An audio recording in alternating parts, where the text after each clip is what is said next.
And before I start my talk, I would like to say thank you, especially for this university, which was always very grateful for me, and I have a long-standing collaboration with several members of this department, and we have really close tie with my group, in particular, University of Augsburg and Katowice here, and I have been here for many, many years, and I think we have know each other for over 20 years and things like that, and I'm very happy always to come back here into this nice place, and you always, sometimes actually I have work to do in Augsburg, and you know how it is when you have work to do, you always get disturbed at your own university, and I escape here because nobody knows me here, and I can lock and really complete some of my, actually did some of my most important papers I wrote here silently up to midnight. Okay, but now in 2 weeks actually I think the semester ends, and then of course everybody deserves a vacation, and some of you guys, I mean everybody else probably some sun, and you will probably wonder what is temperature. And this is a topic which I on purposely have chosen because everybody seems to have a feeling what temperature is.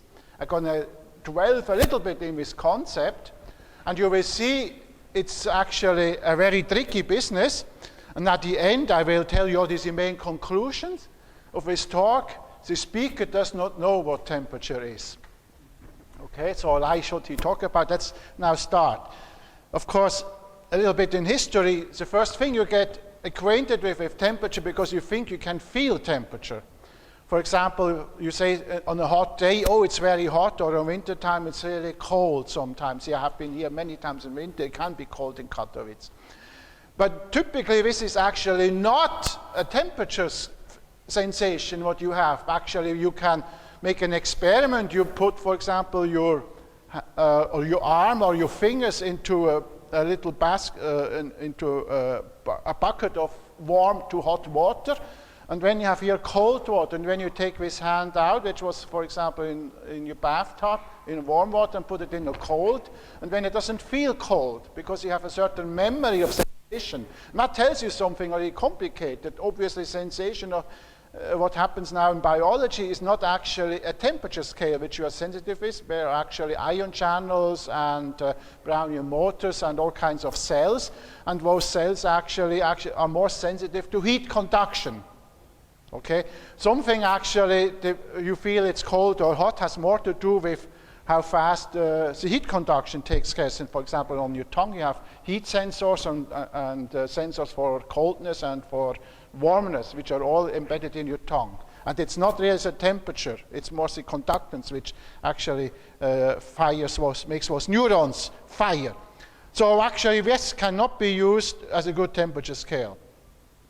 Historically, when I did some research on this, it was said that Galileo Galilei already talked about a certain thermometer, but it's actually not the thermometer. I call this a thermoscope because you have here a device which actually reacts on different temperatures. For example, if you take here this pipette here and put it into water like that, now depending, so to speak, on the temperature of this air inside here, the pressure changes, and now on the pressure compared to the outside pressure, of course, you have a different height here of this water in this tube here. So this is actually has no scale here, but you see if something happens here with respect to the inside, the temperature of this air here compared to the outside pressure, which is typically constant, and when you see that this changes. So this is essentially a pressure measurement, which is not very practical because during the day the atmospheric pressure might change, and when this is starting to move, not because the temperature here is changing, but because of the atmospheric pressure outside. Anyhow, so this is a little bit related to the Boyle-Mariotte's law. The first temperature scale was originally actually put forward by a guy, Robert Fludd from Holland, Netherlands. But already Isaac Newton actually put forward the first temperature meter scale, but it worked between 12 degrees and 36 degrees. And actually at that time, the English were never, up to now, we don't believe in decimals, right? 12, 24, and so on, 36. But it had a reason for Newton, because he said 36 is the normal temperature, which is important, that it's roughly at that time the standard body temperature of human beings, okay? 36 and 12, essentially when it becomes cold in London and so on, okay? So between that scale, he didn't really worry about upper temperature scale. So this was the first thing about a temperature scale introduced by Newton. And then actually, another guy which is worth mentioning is with Olaf Christian's Réaumur, which is the same Réaumur, which you probably learned about, which is responsible for, so to speak, a first estimate of the speed of light. It goes between with Jupiter moons, which are behind and before, and when you have this different time scale, and this is what you learn sometimes in school or in a course in physics. But this is the same Réaumur, and he was actually a long time in Paris, and he of course was drinking vin rouge, and actually red wine, and he actually did the thermometer using red wine, which is of course very nice, because white wine you cannot see so good, and red wine you have a good, the eye works very well. But nevertheless, it was obviously, most thermometers don't work with Bordeaux wine nowadays. Of course, still the US people and many other countries still use this Fahrenheit scales, which is a complicated mixture, which I will not belabor. And we know the Réaumur scale, which the French people introduced, but it was essentially overtaken now by our famous Celsius scales, which has an interesting story by itself, which I will come back to it later. And here we have the first problem already. You know the gas law, the Boyle-Mariott's law. For example, if you keep at constant pressure, you change the volume. Of course, then of course you know that the temperature must change in thermal equilibrium. Or you, for example, if you raise the temperature at a fixed volume, the pressure raises. The pressure is proportional to high temperature, means usually high pressure, and so on. Or if you keep the pressure constant, you see, and you raise temperature when the volume must change. Things like that. And so this is called the Boyle-Mariotte law. And if you now block this in, it doesn't matter which temperature scale you have, but eventually, even if you use a Celsius and to extrapolate it, you find here a line. Here, for example, you have the gas temperatures, say between room temperature and say 100 degrees or even 200 degrees, if you take a gas like air or oxygen or hydrogen, even worse. And then, of course, hydrogen is a very good gas, but at that time it was not really available. And when you can here extrapolate, and eventually you hit here a line where the volume becomes zero precisely when T equals zero, because that's the number of particles, that's the Boltzmann constant. And you see if T equals zero, for the fixed internal pressure, the volume must be zero. And it hits here roughly at minus 2.73 Celsius, which is actually, so to speak, the lowest temperature, which when Kelvin told this, let's put in the absolute scale, and let's call this 0.0. So there is actually a lowest temperature, because there's nothing negative going in there. But the first question you should now ask, why is there a lowest temperature? And this was already a little bit discussed by Lord Kelvin, which his previous name was called Thomson. And of course, he said it cannot really be that the absolute temperature is not really a quantity of ideal gases, but it maybe more has to do with the energy content of a body.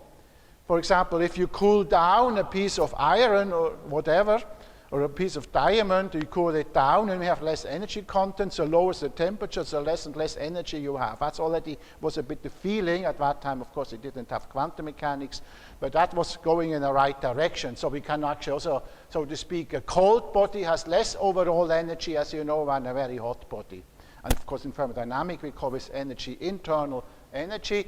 And this is, of course, along the right track, but still it does not answer two things. Why is there a lowest temperature? Usually I have a black body in my talks, which is now not possible.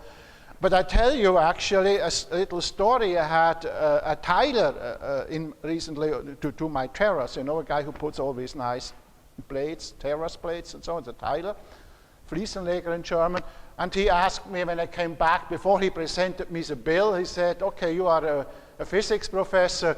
I hear a lot about this lowest temperature, which is minus 273 roughly, but why is there no highest temperature? You know, that's a natural question. And that's actually an interesting question. Why is there no highest temperature? And actually, it's a difficult question. Some people still worry about it. There's still papers written about it.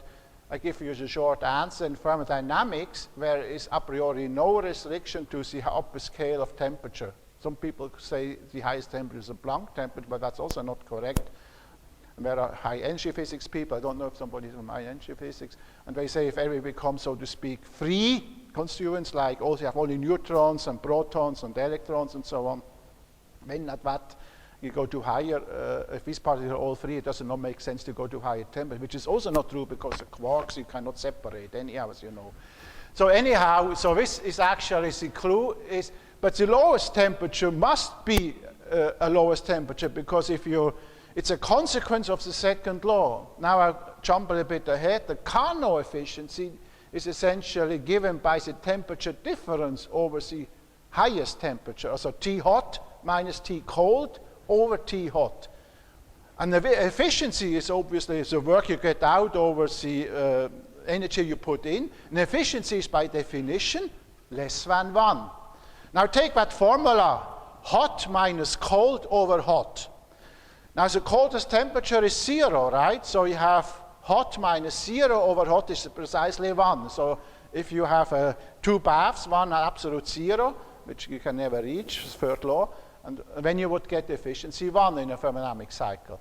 If you would have a negative temperature, which would be even not have a lowest value, you would see we would have hot minus minus, minus minus, my sir here sitting here is plus.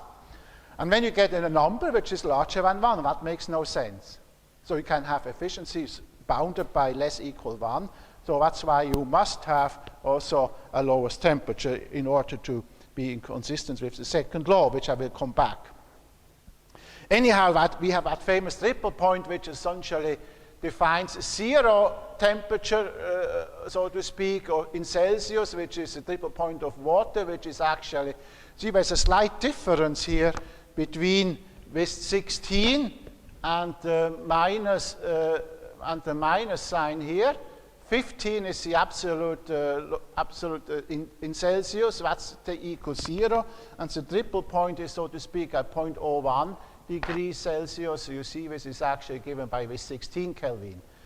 Essentially, this is written down here. So this is usually a confusion for the students. Why is it comma 15, comma 16, okay? Now, lowest temperature nowadays is a hot topic in research. One of the guy who was really, when you see how long it took to liquefy helium, it was at 5 absolute scale of Kelvin, because the scale of absolute temperature is called Kelvin. In 1908, he actually had a technician, a very good one, which was able to liquefy helium. And nowadays we know this happens roughly around 5 Kelvin.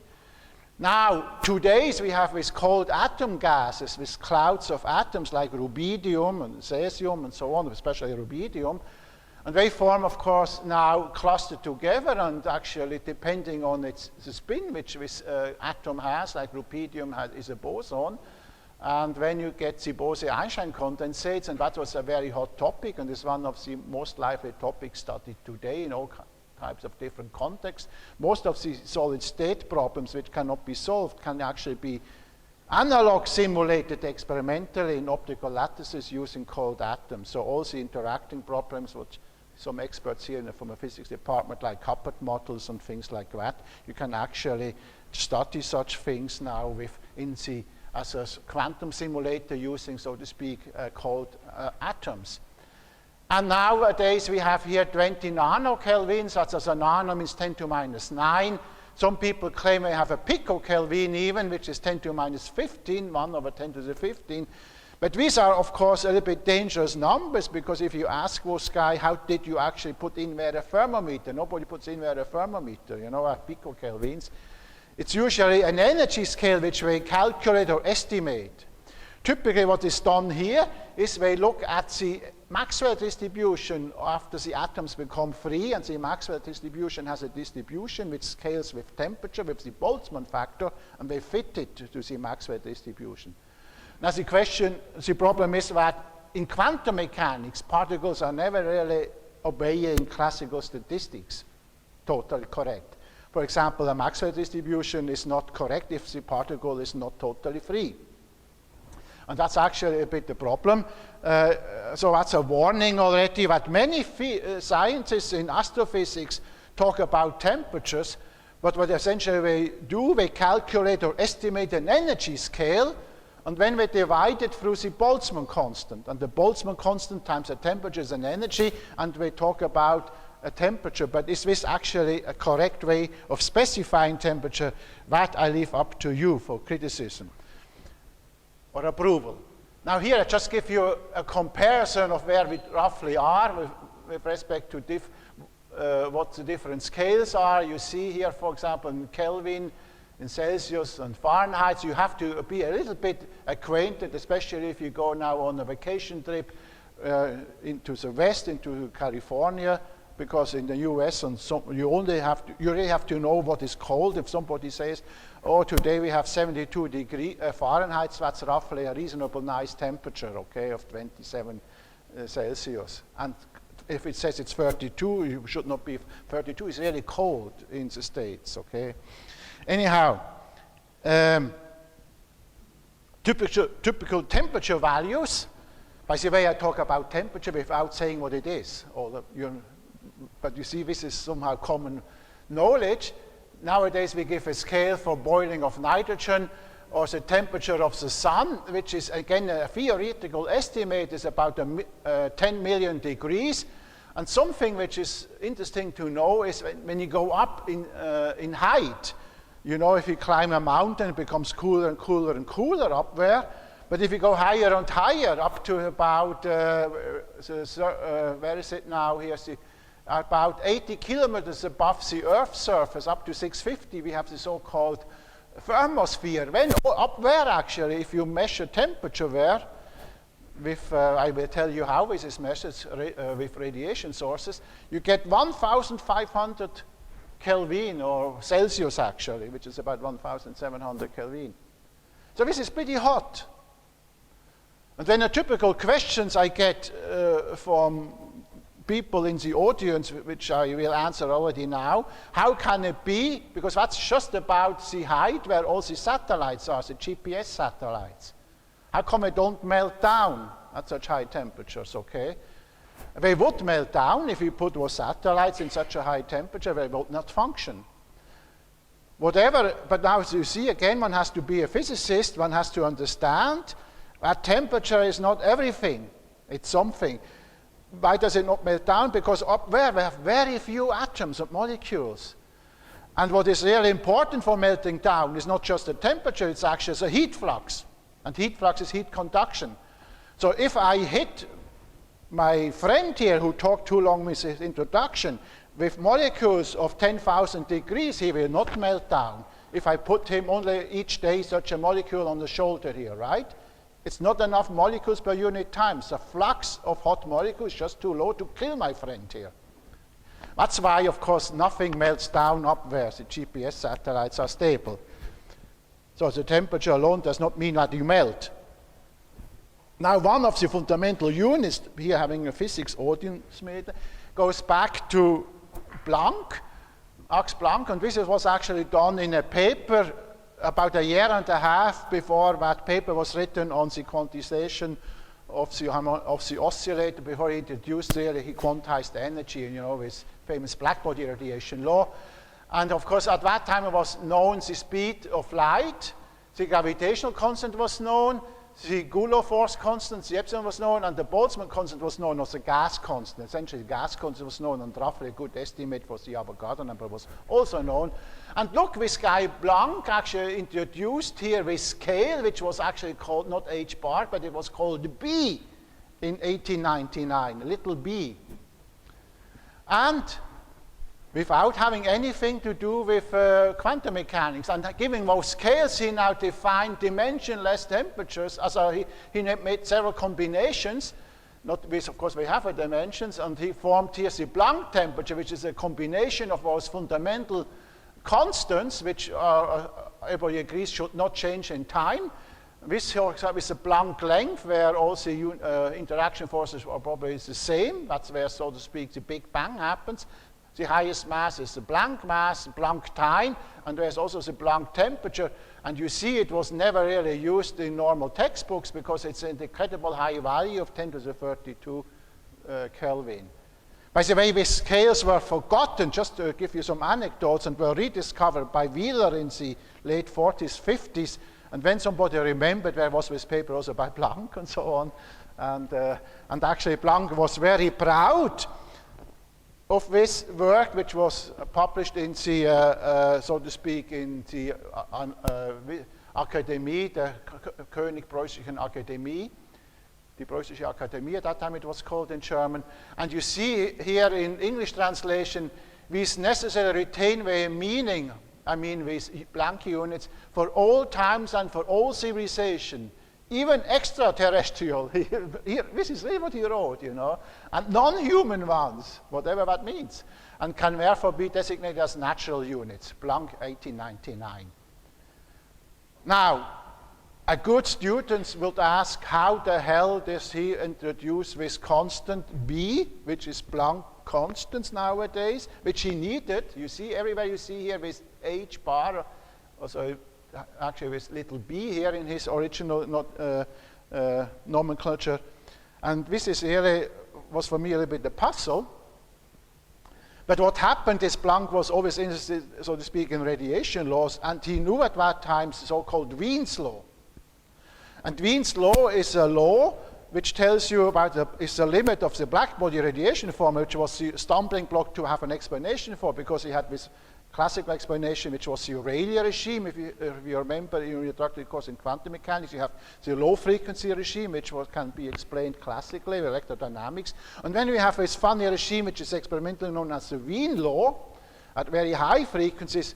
And it is funny that that law has an exponential dependence. In nowadays notation, minus e to h bar omega over kt, you see. And that's why he fitted where, he didn't really say that, but he needed enough scale. Because if it, in order to have a temperature, you know, you really have an energy over a temperature, and you have kBt, and you need something, because frequency over energy is not dimensionless, you see. If you fit E2 minus something, actually, already Wien should have made this remark. We have something like decaying exponential, and we know something in the denominator, we have something like RT or KT, like an energy scale. On top where we have a frequency, and he just had a constant, the Wien constant, but this frequency has a dimension, has to be multiplied with something which has a dimension. And now you know, because you know much more than at that time was known, you know that h, or h bar times omega, is again an energy. So what Einstein later on did could have actually been already estimated long before. So that's an interesting historical account. Looking at temperatures, whatever that means, is when you have a lightening happening, like in a warm summer day, the plasma physics people calculate some of these processes, and they have a theory for the temperature, which they say is around 30,000 Celsius. Question still is, are these thermal equilibrium temperature, or what does it really mean? It's an energy scale which we calculate. Now, thermometers, I just was advertising a bit from Galilei thermoscope. This is still used for gauging temperature scales. The ideal gas, like helium, is still one of the best gases to accurately gauge thermometers in a regime, of course, above the helium temperature. And because of this connection with the Boyle's law, T is probably volume over Kp times the pressure. So essentially, you relate absolute temperature to a pressure measurement. That's still not so bad. It's still much in use. Another way, actually, why Mr. Réaumur had bad luck to become famous with respect, he was already famous with his Io, with his Jupiter moon. But you see, wine and water, vodka, most of those things have a disadvantage that upon raising temperature here between cold to about -5 to +4 degrees, for example, for water, you actually get less volume. So actually in your meter you have higher temperature, and the scale, the wine goes down, meaning that it becomes, so to speak, cooler, but actually become hotter, okay? So this is actually not a good medium to build thermometers. That's why mercury, of course, is much better. And here I come to the Celsius story, because Celsius was actually an astronomer, and he proposed, he never built, it was a proposal by this astronomer, he had also some hobbies, and he said, I do not like negative numbers. Some people don't like negative numbers, especially not on your bank account, right? And he said the highest temperature which is reasonable for me is the boiling water. He put there 0. And when he went down and he came to the freezing point in Stockholm, he had, I call this 100, the freezing point in Stockholm. And when I said, and if it becomes colder than the freezing point, we just go on with positive numbers. And then came actually this Carl von Linné, which was a botanist, and he had, of course, loved all flowers, and he had really a beautiful botanical garden to supervise.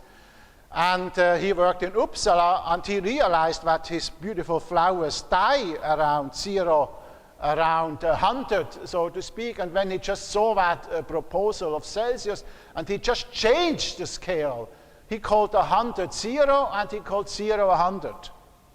This is not done by Celsius, it's done by Linné, lineal, so to speak. And when actually he built when such a thermometer, which is actually here a picture you see with mercury, where you find now here not 100 and here 0, and this is a picture from the proposal of Celsius. So the scale was, to make a long story short, which is interesting, a scale was just reversed, and Celsius never introduced the boiling point as 100, but actually as 0. Not everybody knows that when you look at the Celsius thermometer.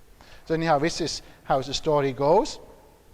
Coming back to noise measurements and good temperature measurements, some of the physicists here know that actually fluctuations are related to, so to speak, transport coefficient. We call that in statistical physics fluctuation dissipation relations. And the famous one is, so to speak, that the voltage fluctuation of a resistor are proportional to the temperature and proportional to the resistance. This is known in the physics course as, so to speak, the Johnson-Nyquist relationship, the Johnson-Nyquist noise. And you see now, this is actually a very accurate measuring. You measure so-called you measure the voltage fluctuations, you Fourier transform them, and the Fourier transform squared is essentially directly proportional to the temperature. This is actually a very nice connection, because there's a lot of signal in the noise. You know? So noise is actually often very good in actually to relate to thermodynamic quantities, and as you know, temperature is an intensive thermodynamic variable. So this is very well known, the resistance, the Kb is known, and the scale here is temperature. And that's actually used in many, many gauging situations. Of course, this law is not always valid. If you do it now, bring in the quantum mechanics of Planck, you must actually be careful. You measure a little bit, and not the voltage fluctuation, but typically you measure when the current fluctuations. And the current fluctuations have this relationship here, which is according to hyperbolicus of energy over kT, again with factor 2. And now you see two things. You can rewrite this mathematically in this form. And now you see one thing. First of all, you see one nice little thing, which I want to point out for many students, hopefully also here. If you go to 0 frequency, you have here 0, and here you have 0, and here you have e to 0. E to 0 is 1, and you get here 1 minus 1 is 0, you get a problem. So the 0 frequency value, you have to actually have 0 over 0, you have to go with an expansion. You know, you expand exponential, which is 1 plus beta h bar omega minus 1. You see, and when you actually get here, so to speak, just kT over this h bar, and this goes away, you get here h bar omega cancels from here, and you get kT times real part y. So this is actually correct, this formula. At 0 frequency, even so the classical formula is actually correct when you plug in here the value at 0 frequency. This is now important for measurements, for example, of gravitational waves. But no experimentalist can really measure a 0 frequency component. So if you go to very low temperature where these instruments are working, you should really use this exact formula. And when you see at the high temperature limit, you go back to the Nyquist-Johnson result. And in low temperature, you actually get, as a function of frequencies, a total different result. So one should really focus on this limit here in those gravitational wave detection experiments. Now you see, all this temperature stuff comes in with absolute modern fields of physics. The black body radiation law, which I talked about, was essentially here this was essentially here the Wien behavior at small wavelength. We have high frequencies, which is what exponential law, which is now here in lambda.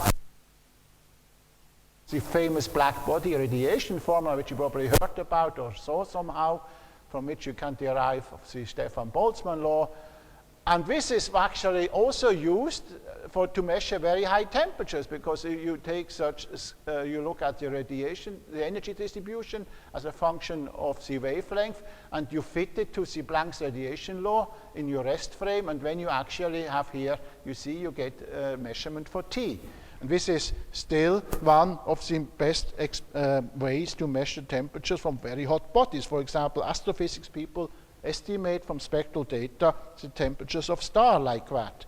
One of the most famous pictures recently is, of course, with WMAP, the map here, which is essentially a picture of the universe fluctuations of temperature. And you see here that the radiation now, which we receive from the Big Bang, is now actually at a temperature roughly of 3 Kelvin. To be more precise, it's 2.725 Kelvin. And now the most accurate theories nowadays are those which predict that the universe is open. It will never collapse again, so it's also not a flat universe. It's actually open. That means it expands, expands, expands. But if it expands, you can also make a prediction that this temperature, which was extremely hot at the Big Bang, is now at roughly 3 Kelvin, and it must become lower and lower and lower. And now you see, actually, if I asked a friend of mine, and you have to wait here about 10,000 years before this 5 turns over into a 4. So for all practical reasons, that temperature out there stays for a long time constant, but can never be mathematically, physically a real constant. If the universe expands, that value will change. Now, temperature has something to do with thermodynamics. This is just to tell you that, so to speak, if A is in equilibrium with B and B is in equilibrium with C, and then A must be in equilibrium with C, and from this transitivity, this gives you a mathematical structure to actually specify a thermal state with an intensive variable, which we call temperature. So actually, the concept of a temperature has something to do that if we have 3 bodies in equilibrium, so if A is in equilibrium with C and C is in equilibrium with B, then A must be in equilibrium with B. This mathematical transitivity, so to speak, defines a mathematical structure which can be called temperature, but it doesn't define yet temperature. And because I also got once honoris causa from the famous university, Humboldt University in Berlin, where Helmholtz worked, and Clausius, I will come back to those heroes. The first law has 3 names, as you know, namely Helmholtz, Joule, and Mayer, which, so to speak, tell you that heat is a form of energy. And here's just some pitfalls, because this is nowadays an important issue, how to measure the first law on nanoscopic scales. If this is a thermodynamic energy, so we call this the internal thermodynamic energy, which is made up of heat and work. And of course, this is now really a state function. And if you measure now, for example, work and heat, these are fluctuating quantities, and cannot be with delta E. So delta E is a random variable. So you have to be very careful when this average of delta W and this average of Q, which is another problem what it is actually, the heat actually comes the mean value of those random fluctuations of these quantities, heat and work. When do they become the internal energy of a system? And because the internal energy is a state function, it means it depends only on entropy and temperature, for example, temperature. You know, the internal, in thermodynamics, the internal energy is a state function of volume, entropy, and particle numbers. And has nothing to do, so typically with average, if you take mean values, you do not get the internal free energy. You get just an energy balance, but all these friends of mine which publish now in Physical Review Lectures, which you think is a good journal, make always this mistake. They always call this average as internal energy, even my good friend Jasinski in some of his papers. But this is not an internal energy, because the averages of fluctuating quantities are just a an important observation which makes me a bit angry that no of the referees doesn't know what thermodynamics is, because a state function cannot, so to speak, depend on the average value of the process. You see, it can only depend. So you have.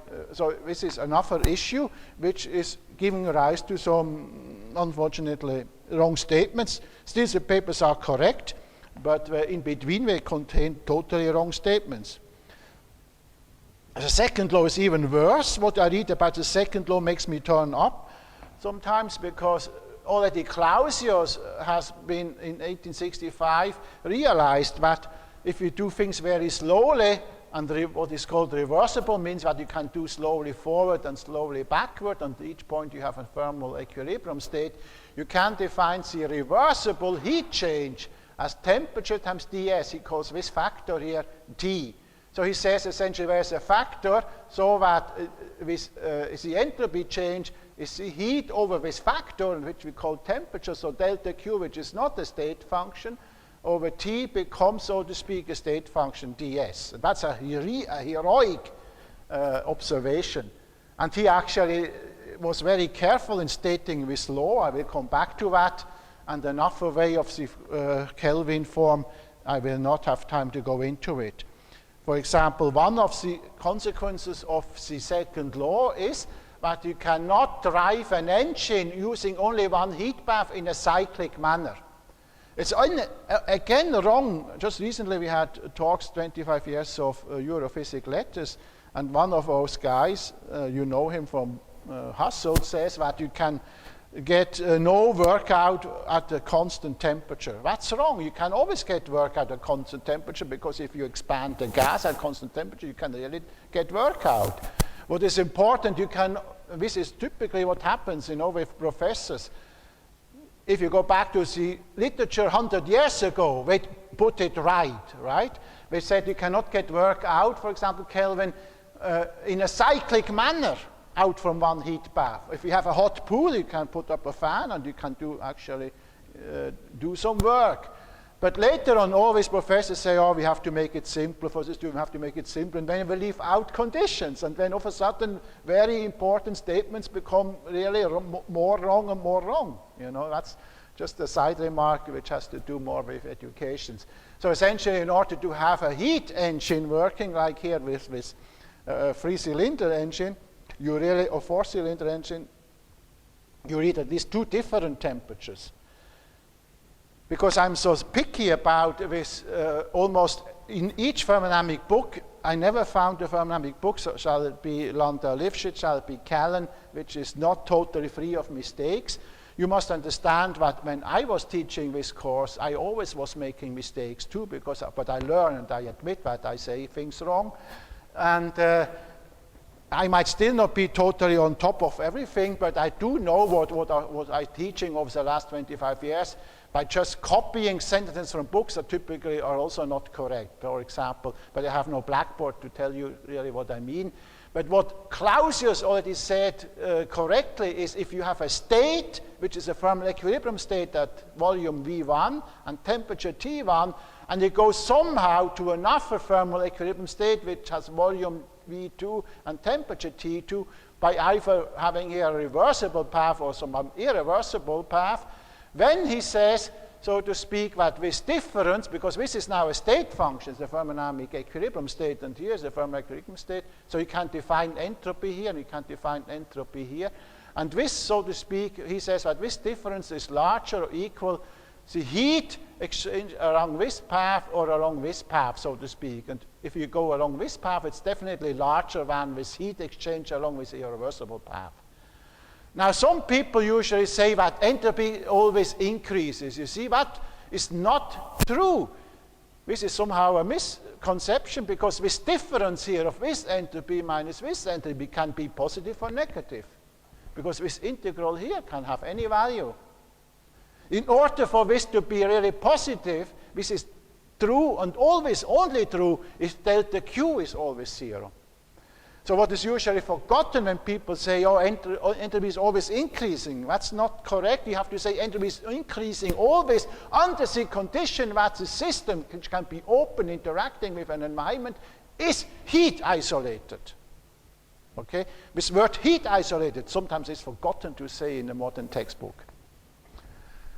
And other people even say entropy grows as a function of time, which is even worse, which is even more nonsense, which is used by many fields in physics. Astrophysics people talk about time-dependent entropies, which are certainly not thermodynamic entropy. So this is, and typically what is correct, if we have a closed system, I mean a system which is like everything, the total universe, right, is closed, has no bath, if we take everything into account.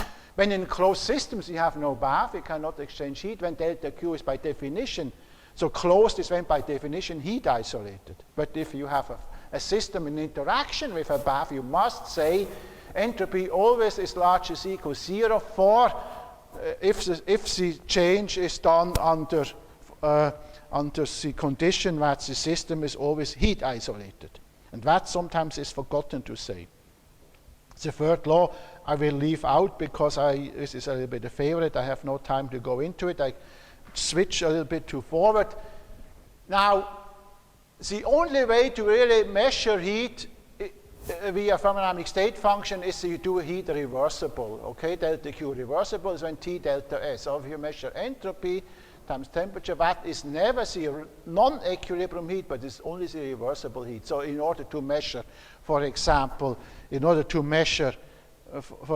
you see a problem here, which some people are not always aware of.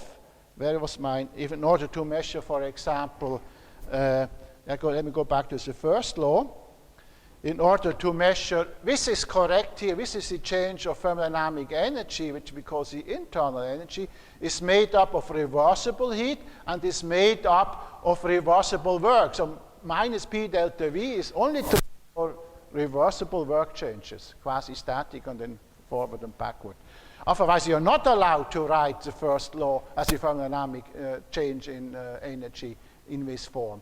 But you know, of course, that if the final point and the initial state are thermal equilibrium state, you can have a non-equilibrium heat here and a non-equilibrium work here if it's done irreversible, so that this actually at the end is equal to the change of internal energy when the final point is again an equilibrium point.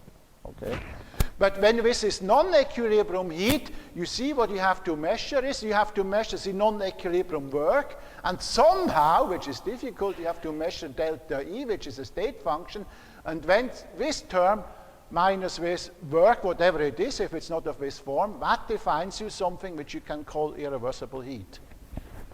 And this is actually the whole thing, which is not understood always. Anyhow, the second law, another form of the second law, says that this entropy as a function is a state function which depends on the energy and the volume here and particle numbers or magnetization and polarization. But as a function of the internal thermodynamic energy, it must be monotonously growing. That means if E becomes larger, S must become larger. And when the derivative of the entropy with respect to the internal thermodynamic energy, which is now not the mean value for Hamiltonian, it is the thermodynamic state function, the energy, what we call thermodynamic energy, is 1 over T. So this is actually the correct way of defining temperature.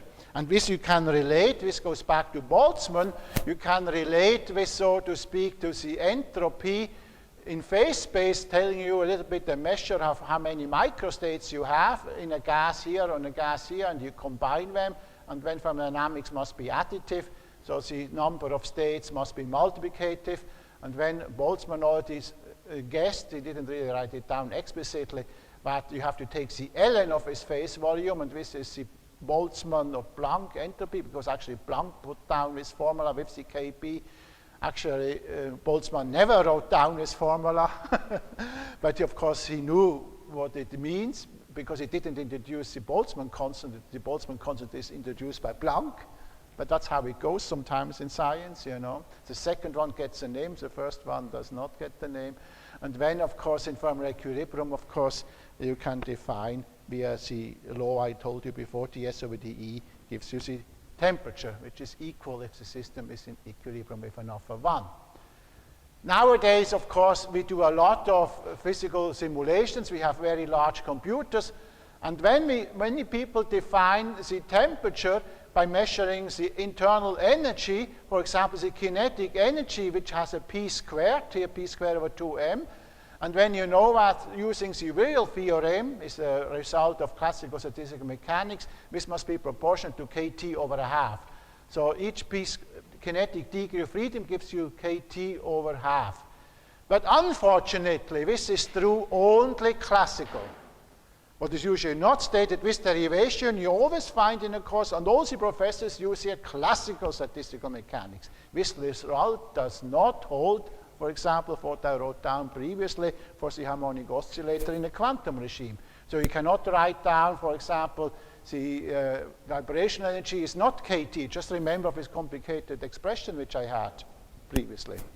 So this is actually something which you can use only classical, but that gives you enough of headache in a different context. You see, even with temperature concepts can bring you now to a regime of modern physics, which is extremely interesting. If this n is -1, classically it means, now we come to the stability of the universe. If, for example, if the energy, the Coulomb potential has here 1 over q, that means n is -1, which gives you here minus kT, right, with n minus 1. Now you can calculate the mean energy of many of all the stars, and this gives you a minus kT for a certain mass distribution. You take the whole mass of the universe, you get here phi tot, you have, for example, n stars, you get n times, you get here minus kT, and now the kinetic energy, as you know, is 3n kT half, and you can express this, so to speak, with this internal energy of the Coulomb force, because you write here minus times minus, which is kT half times 3n half, 3n, so 3n times 1 minus a half over a half is 3n half with a minus sign here. That changes the sign. So this minus sign goes away with this minus sign. So you can write this. And now the important thing is the next line. Now you can write the total energy phi dot plus 2 times this kinetic energy, which is 3n kT. So if you write this, you see what happens here. You get 2 times this, that's 3n kT. But phi dot is minus 3n kT. Because for each degree of freedom, you get a minus kT, you have 3n degrees. So you have plus 3n kT, minus 3n kT, you get 0. And now we have a problem. Here we have the internal thermodynamic energy, because kinetic energy plus phi dot is called the internal thermodynamic energy, plus a kinetic term. And now everybody knows what the specific heat is, the change of internal thermodynamic energy with respect to the temperature. Now you see, if I solve for this, here I get is 0, so E is minus T10, kinetic energy, and you get a negative specific heat. So gravitational bodies out there in the universe are never thermodynamic stable, because thermodynamic theory tells you that specific heat must be positive in a canonical ensemble at least. That means the world is eventually going to die, because this violates stability. So we don't need gods. Already the physics tells you that gravitational matter distributed everywhere can never really balance this. It's unstable, thermodynamically unstable, and eventually there will be a collapse. Now the question is, why are we stable apart from being we die? Why is, for example, atoms stable, or protons, more we think maybe not stable, but why is matter stable? This has a lot to do with modern physics, because fortunately we are made up of fermions, of electrons, and nuclei which are positively charged. Protons and neutrons are neutral, protons are positive, they are fermions, we have spin 1/2, and the electrons have spin 1/2, and they are negative. And now you can show by some rigorous theorems by Lieb and Lebowitz, if you have matter made up of charges, which also have the Coulomb force, and they are fermions, you can show that they are thermodynamically stable. And the deeper reason is that positive and negative charges build up a screening force. They can screen each other. But matter, There's no negative sign for me or you, you know. We are always attracting each other. There's no antimatter around. So it does not work for matter, for neutral matter. Matter is neutral, doesn't have a sign. So actually, that's why macroscopic matter, which is built up of fermions, is stable. This brings you another question, which I don't know the answer. How is this result for bosons? Another oxymoron is, so to speak, a misconception is that people talk about temperature fluctuations. But I tell you that whenever, in thermodynamics, only the extensive variables are allowed to fluctuate. You have if you have, for example, a canonical ensemble, it is the energy which fluctuates between the bath and the system, and not the temperature in open systems. So also volume can fluctuate, the energy can fluctuate, the magnetization can fluctuate, but it's never the conjugate variable, namely, for example, the temperature, if you go for the theory, is a Lagrange parameter and does not fluctuate. But nevertheless, of course, people say, well, maybe temperature fluctuates on a nanoscale, but you can, whatever small the system is, you can always bring this small system in contact with a heat bath, and then the nanosystem and the bath share thermodynamically the same temperature, because equilibrium means T1, T nanosystem equals T bath, and T bath is well defined. So actually this is perfect. That's why, for example, you can write down a Boltzmann population for an excited state, E to minus beta E1 or E to minus beta E ground state, because of this concept. So the beta there is essentially you bring the atom, thermalize it in contact with a heat bath, and then this is a well-defined temperature, and there's no room for fluctuations here. And I end this general talk with some recent work which is still a hot topic and might lead to controversy still, namely how to define temperature relativistically. And this was actually an issue which we have here of all physics reports written on this role of temperature in a relativistic context.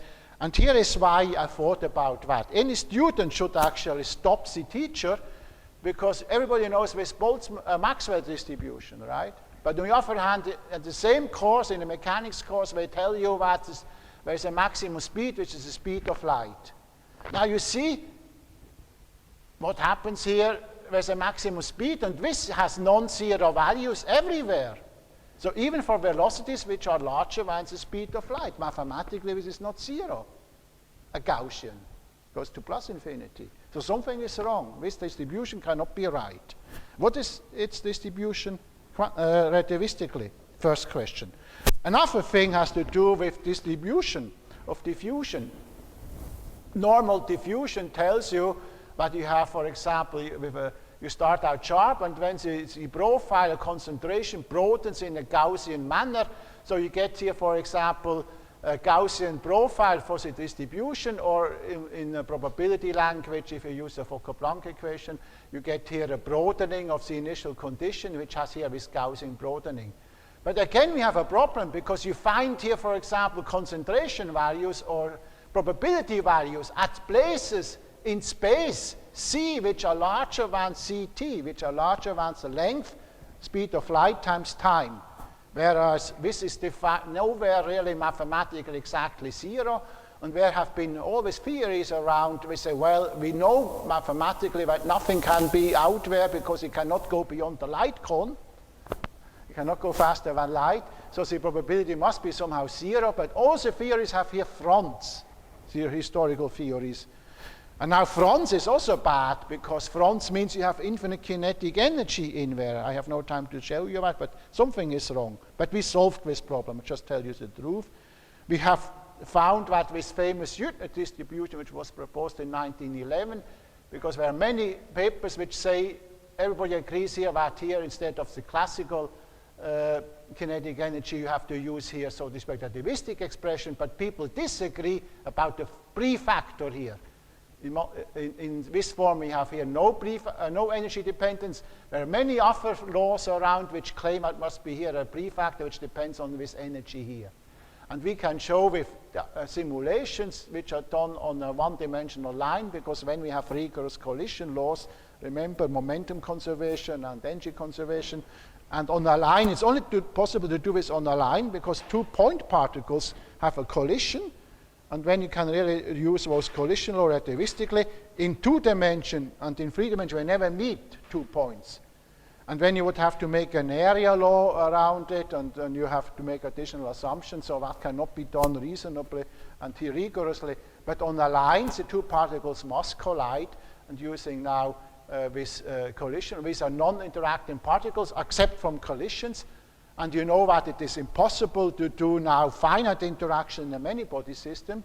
In a many-body systems, you can never do relativistically covariant description because something which is happens here at the same time does not happen here. So you don't have a many-body classical relativistic theory. You have only single particle theory, so to speak, relativistically. You have to use field theory if you want to do this more correct. And now we solved also this issue because Planck and Einstein published in their young years saying that if you have a body at a temperature T and you use the relativistic laws of Einstein, that this body in a moving frame has now a different temperature as compared to the observer in a rest frame. So you have an observer O in a rest frame, and you have an observer O prime in a moving frame, which has a finite velocity, is another inertial system. And when typically these people say here that the temperature in a moving frame becomes, so to speak, cooler. Here is the velocity of the moving frame. Later on, Eddington and other people said, no, it's wrong, it must be hotter.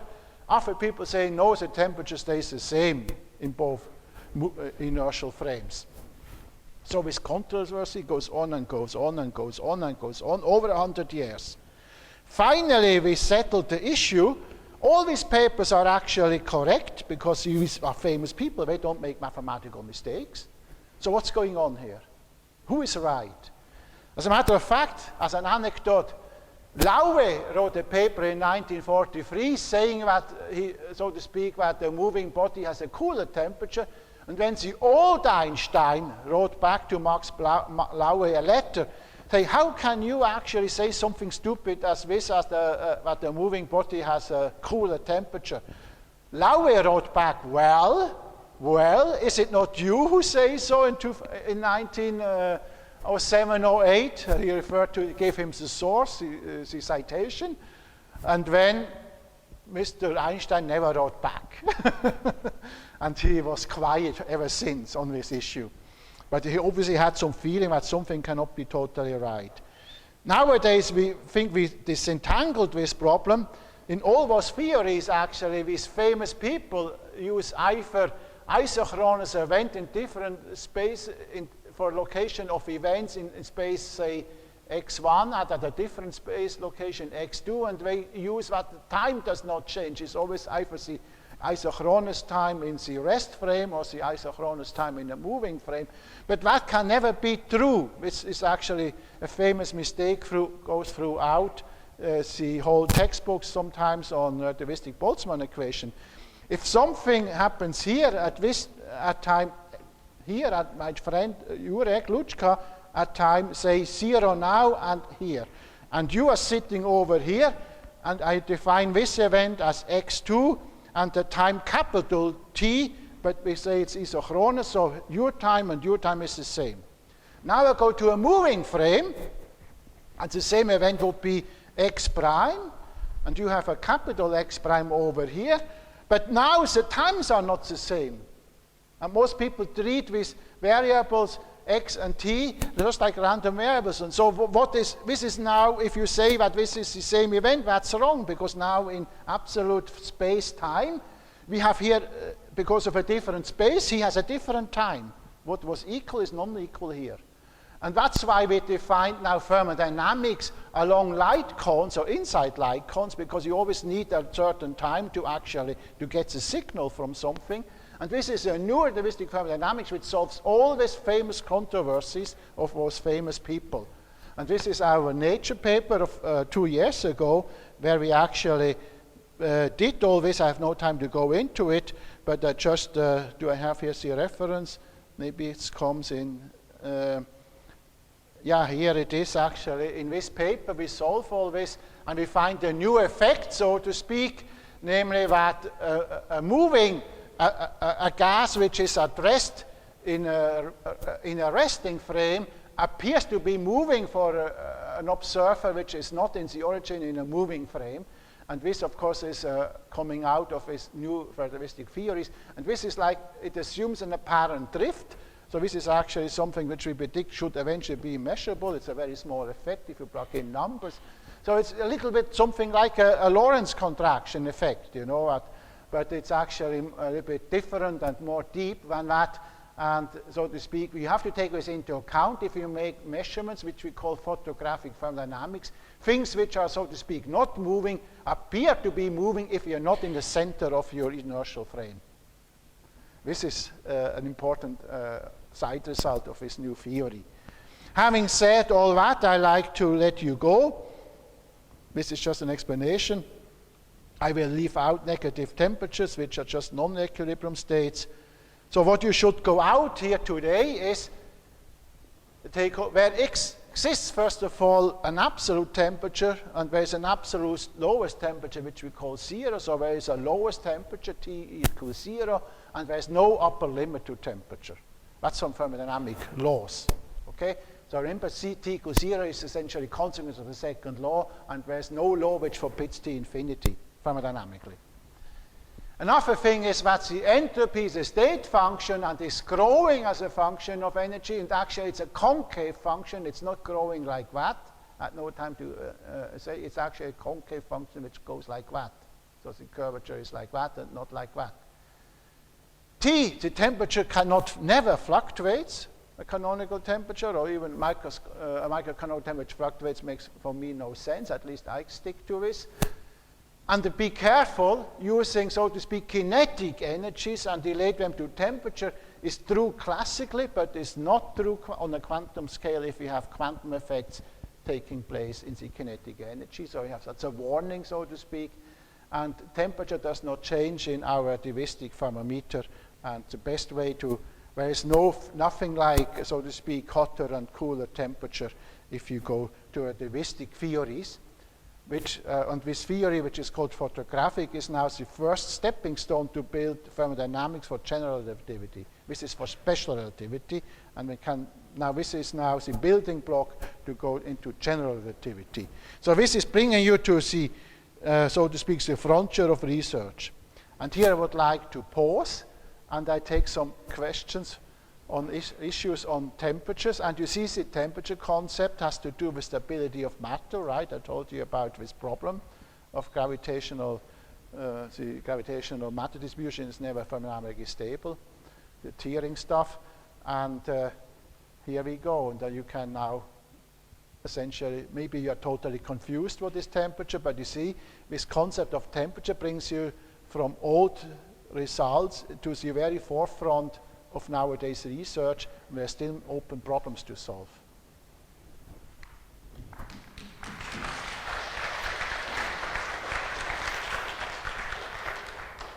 Thank you very much for this nice travel through the history of temperature. Now questions and remarks, please.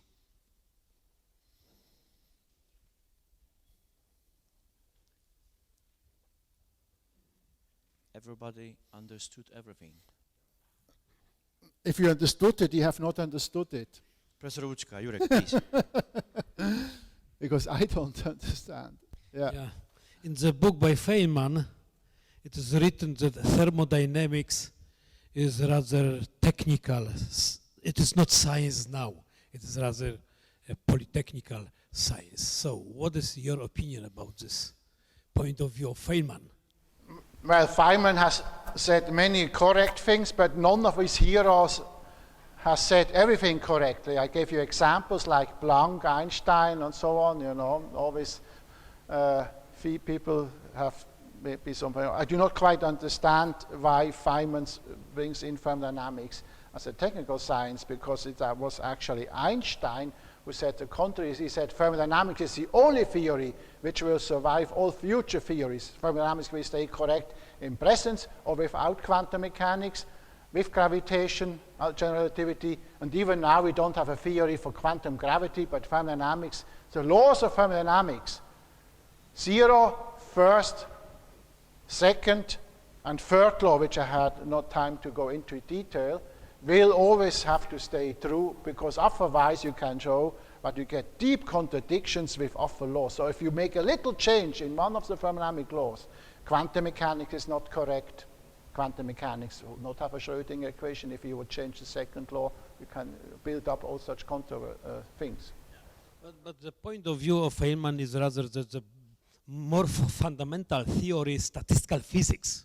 So in statistical physics, we can formulate the system, we can formulate the interaction between systems, and then from statistical physics, we can derive the thermodynamics theory. That's true, but that's still not so simple as Feynman thinks, because in statistical physics you have to differentiate between, do you do statistical physics, as you know, in a microcanonical, in a canonical, or in a grand canonical ensemble. And one of the issues here has to do, for example, that certain functions like specific heat is positive always in a canonical ensemble.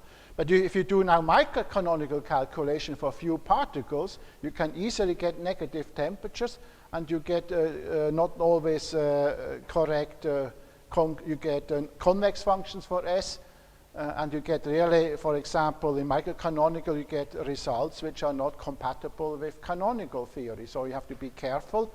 And the issue is, why is that so? That's a much deeper question. Why? Under what condition is thermodynamics for a thermodynamic system independent of ensemble, right? And there have been many famous mistakes in the literature where people have compared different things, and only later on they realized that one has to do with that an ensemble is not always equivalent with another ensemble. Quite general question. Can you define temperature in non-equilibrium systems? Many people try to do this. Rigorously, I would say no. The best you can do is define a so-called local equilibrium, meaning that you can have, if you have Fourier's law of heat conduction, you know that there is a heat flow between hot and cold, going from hot to cold, and there might be, under certain conditions, region in small space where the system obviously is not perturbed so much, but with a small volume can be treated as a field theory for which thermal equilibrium holds. And there's another region where thermal equilibrium holds with a different temperature, different temperature. But overall, there's of course no global theory which holds. There's only a local thermodynamics description possible.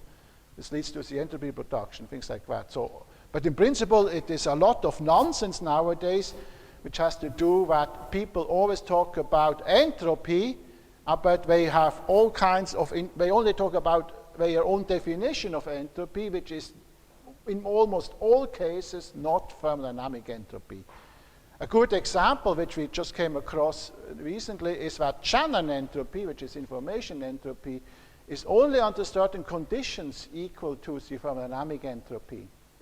For example, even in thermal equilibrium system, if you take Shannon entropy of a system which is coupled to a bath and the interaction is not weak, you can show that the Shannon entropy of that thermodynamic system, which is well defined, the system can still be in equilibrium, does not obey the third law.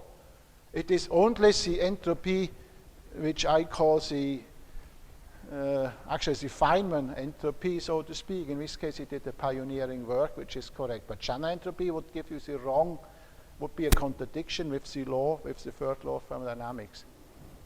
So everything is very tricky. Most entropies are not thermal entropies. That's why always Hawkins and entropy of black holes is it's more or less a naming, because people talk about entropy without knowing what we are talking about. That's essentially a fair statement to make. And I now try to preach, but still I'm not very successful. Because obviously, if something is wrong for 100 years, you can say it 100 times right, it still doesn't change the minds of the people which want to believe it, that it's different. That has to do with psychology. Okay? So another question, a more basic level. Professor Mashka, next question, please.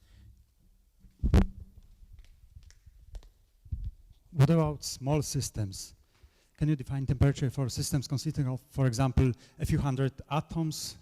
Yes. It's not purely academic question because you said about the experiments with called atoms. You can carry out experiments with just a few hundred atoms. Yes. Can you define temperature for such a system? Say what is the question now?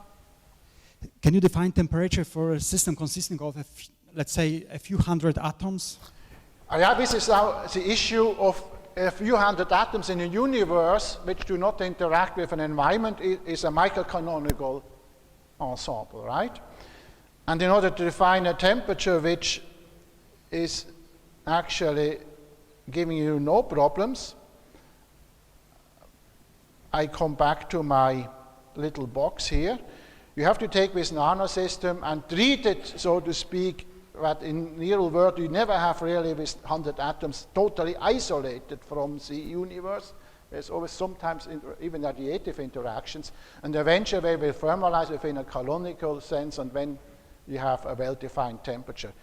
Now it's very interesting, if you have now finite size n, and you do microcanonical calculations, you find, for example, that the entropy is not totally extensive, and you really find for small atoms, for the number, for example, you take a one-dimensional gas, and when you can show that for small numbers, you get ds over dE, you can calculate S, you can calculate the energy microcanonically, and you get negative temperatures. And this is just one of the issues that, but for thermodynamics, the issue goes on. The thermodynamics is a kind of macroscopic system, and when the question comes in, for finite systems, where it's not necessarily macroscopic thermodynamics, but the question is now the thermodynamic limit okay? And the thermodynamic limit is also not always okay. The thermodynamic limit is particularly not okay if you have long-range interactions, as some experts know. But often it's so that if you do calculations in a finite system and make a Laplace transform, to the you go from the microcanonical thermodynamics to the canonical thermodynamics via the Laplace transform, e to minus beta e of this energy. When all these things which don't match are usually, not usually, you can show that they go away. So the thermodynamics of a canonical or grand canonical system is reasonable because you can have a finite systems where part of the phase space is ergodic, that's what usually is an assumption from dynamics, but other parts are non-ergodic. And it is those non-ergodic parts in the works of Thiering which give you negative specific heat for finite systems. Clusters can have negative specific heat because this is the finiteness of which introduces non-ergodic components. By going over from this calculation to the canonical way, you kill the non-ergodic component, and then you are safe. But this is we can do this on a computer. This is really, it took me a long time to understand it. It's a confusion between long-range forces and ergodic and non-ergodic component. A statement which I agree with Thiering, now he's very sick, I just talked to him 2 years ago with Harald Bosch. If you have a system which is ergodic, and the system has a well-defined thermodynamic limit, then all the ensembles are equivalent. If we have non-ergodic components, then it's dangerous. Okay, please, next, Professor Szlebarski. But you ask already very specific questions. I have a very trivial question. The low temperature limit, T equals 0, results from a very simple equation, gas equation. Yeah? Which kind of an equation? T equals 0. T equals comes, 0. In Kelvin scale, yeah? It comes from a very simple gas equation, P times V over T. Yeah, in this example of ideal gas, yes. And this is a very important result, yeah?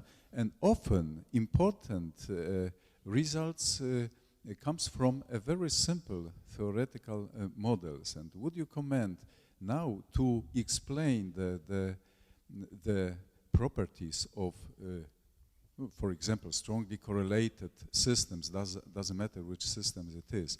We need a very, very complicated theoretical models, and the most important results, result from a very simple approaches. Yeah, so.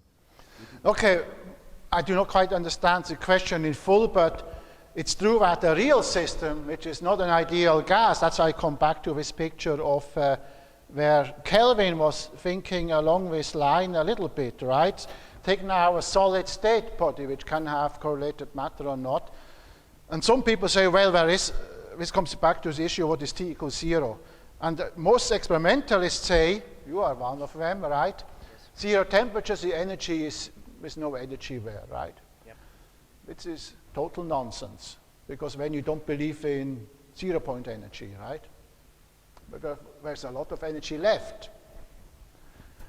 Okay, so you can have even, you have p squared for the harmonic oscillator, p squared in the ground state, and the x squared is non-zero, right? Mm-hmm. Okay, so that doesn't work. But still, it's, if you ask 100,000 physicists, they give you these answers at 0 temperature as energy is 0, which is true classical, but not quantum mechanical, you know, for the dual-body law.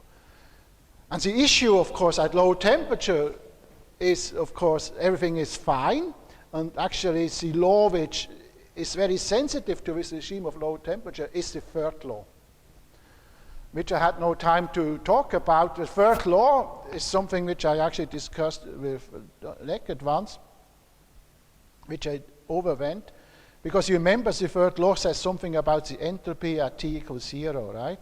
Which is also a long story. And this is actually the Planck formulation, not quite. The entropy per particle at T equals 0 is a constant. That's essentially what Planck said. Actually, Planck said it to 0. He didn't say it's a constant. He didn't know about these isotopes and what you guys, you are smart and you know about the degeneracy of a spin, for example. So Planck didn't know, but I put it in the right form so the students should go out. And now for a many-body highly correlated systems, you know that with entropy per Sn, if thermodynamics is okay, if it exists, it should be kT, then ln of the degeneracy of the ground state of n, say bosons or whatever, or fermions, divided through n. If this exists here, that means the ground state, degeneracy of any correlated matter cannot grow stronger than exponentially. Okay? And this is actually something which Tony Leckert used in liquid helium. If S naught is finite, the G of n must be less than e to something, okay? Otherwise the limit is not. And from that follow a lot of helium properties already. So here you have, so to speak, in this form, you know what is the most important is that this S over n does not depend on volume and pressure and things like that anymore. Okay? It depends only, what he also didn't know, on chemical composition, because that statement is in principle wrong in Planck. And he said, maybe even what I say here is wrong, so, but my book can always be corrected, he said. It's very interesting how careful he was. But you know, if you have different isotopes, you might have here G equals 1 and other have G something, you know. And, but it can only depend on chemical composition, but not nothing else. And this is essentially a real rigorous statement, which is total quantum mechanically, a quantum statement, of a 0 temperature quantum statement. Maybe this is a bit something, you know, this is now the advanced story of correlated matter. The correlated matter at 0 temperature still has an entropy which typically is not 0, that's a finite S naught, because for any calculable G of n here, you can show thermodynamic stability means that the G of n grows less than exponential in n. Or at least maximum exponential. Huh? If it's free, for example, you know, 2i plus 1 to the power n and so on. Okay? So that's fine. Please, next comment. Professor Vogel is over there. Just a moment.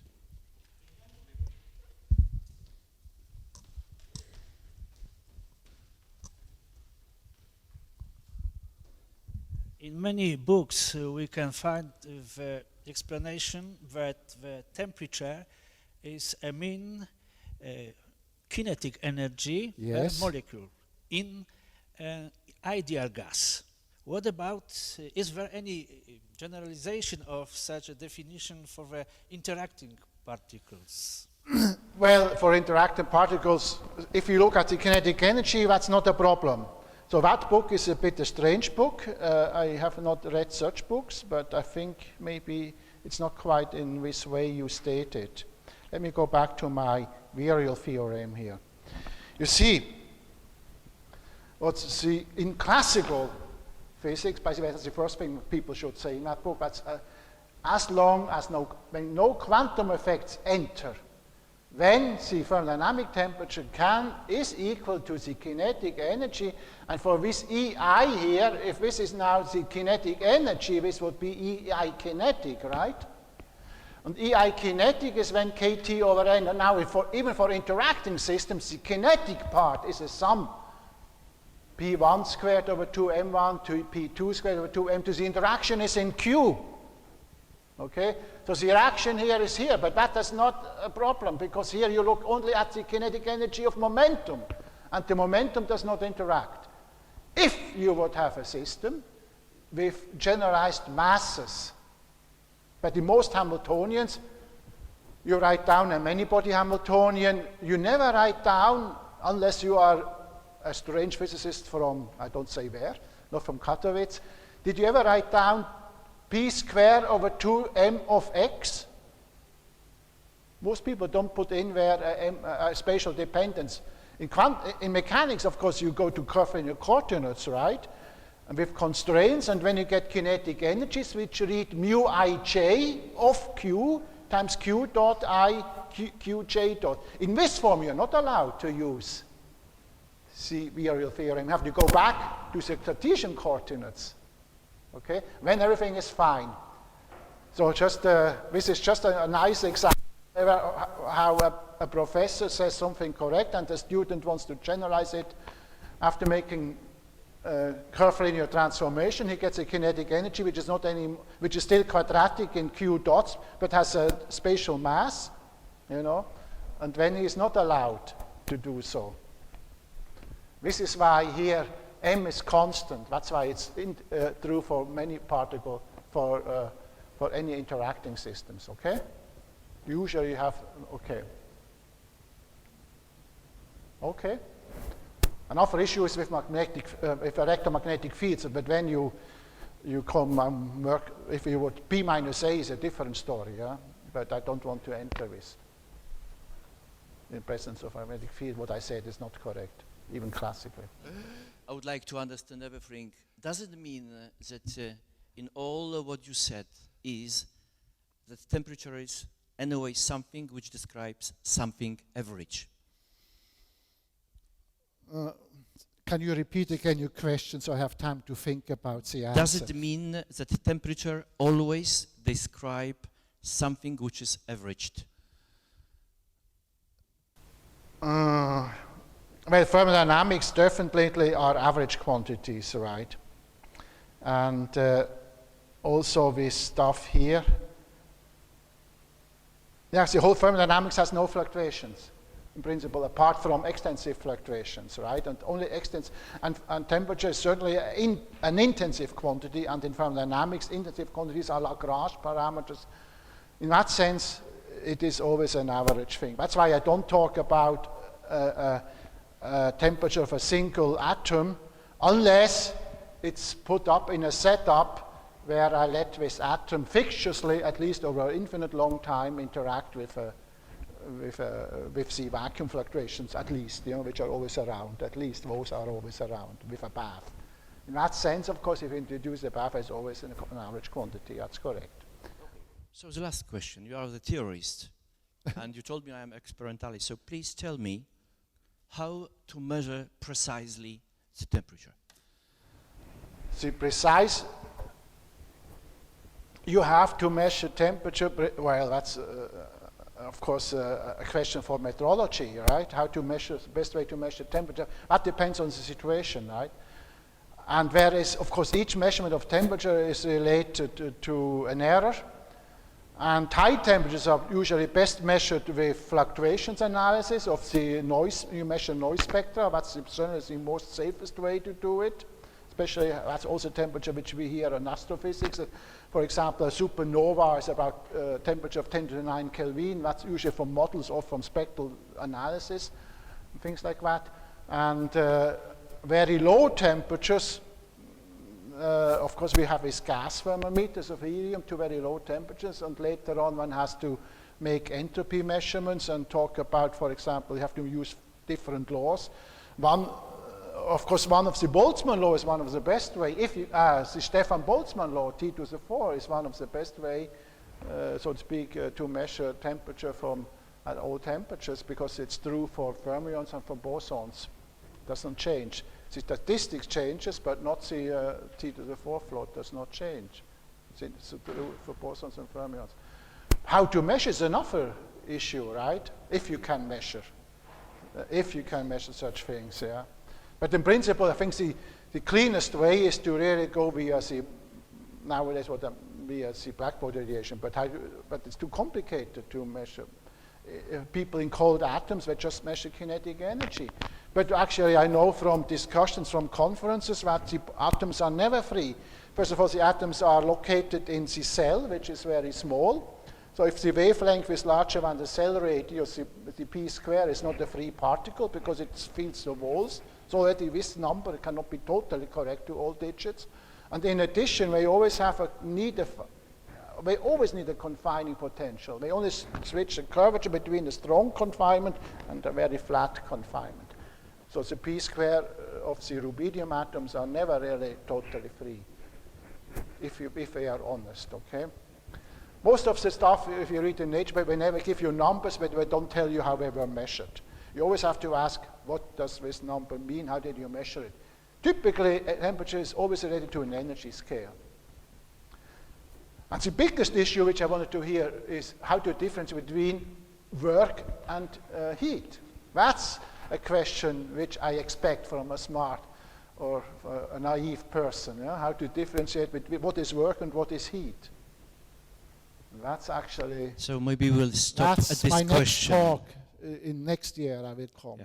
Maybe we'll stop at this question. What is it? Yeah, okay. this is I beg it's for the enough a applause. tough one. I beg you for the applause again, please. Thank you.